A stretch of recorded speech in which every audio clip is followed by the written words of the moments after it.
John Wick, Chapter 4 was missing a key character from the titular character's past, which should be explained in the franchise's upcoming spin-off.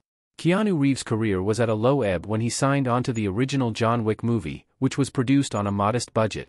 There was a real possibility the film could have gone straight to DVD too, but having secured a theatrical release, it became a word-of-mouth smash. In just about every way, the series' enduring success is nothing short of a miracle. Despite John Wick, Chapter 4 ending with the titular assassin's death, his resurrection for a potential fifth outing is inevitable. In the meantime, the franchise has a spin-off titled John Wick Presents Ballerina in its future.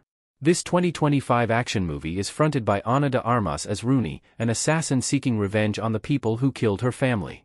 Many familiar faces from prior entries will return, including Ian McShane, Lance Reddick. Ballerina will be the late, great actor's final screen appearance, and none other than Reeves as Wick himself. Anjelica Huston's Ballerina return can explain why the director is missing from John Wick 4. Ballerina can tie up a loose end from Chapter 4. Rooney made her debut in John Wick, Chapter 3, Parabellum, where she was played by dancer Unity Phelan in a wordless performance.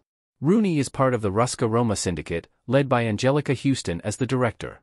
In Chapter 3, it is revealed Wick was once a member of the syndicate, and she reluctantly helps him escape New York after is declared excommunicado by the High Table.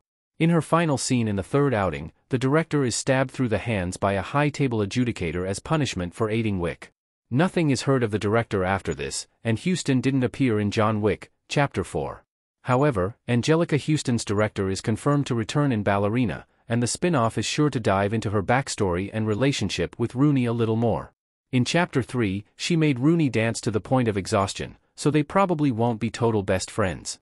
Even so, Huston was great in her limited screen time, so hopefully, Ballerina will give her more to do. Rooney and John Wick's meeting could mean a tragic twist for the director in Ballerina.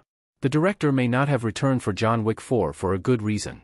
Set between the events of John Wick, Chapters 3 and 4, Ballerina has the chance to fill in some gaps. Reeves' Wick himself will only be making a guest appearance, with Rooney being the main focus. If she is looking for revenge, like Wick himself, there is a chance her enemies could target the Ruska Roma too. If so, the reason Huston's director didn't appear in Chapter 4 could be that the character was killed between entries. While a good theory, there is nothing to suggest the director isn't alive and well in the fourth film either. On a story level, there was no real reason to bring Huston's character back in John Wick 4. Just as Winston, McShane, is the undisputed master of the Continental Hotel, the director could still be overseeing her dancers/assassins inside the Tarkovsky Theater. Story details about the John Wick spin-off are under wraps, so what role the director plays in Ballerina is open to speculation. Given the high body count for the series, though, she shouldn't be considered safe just yet.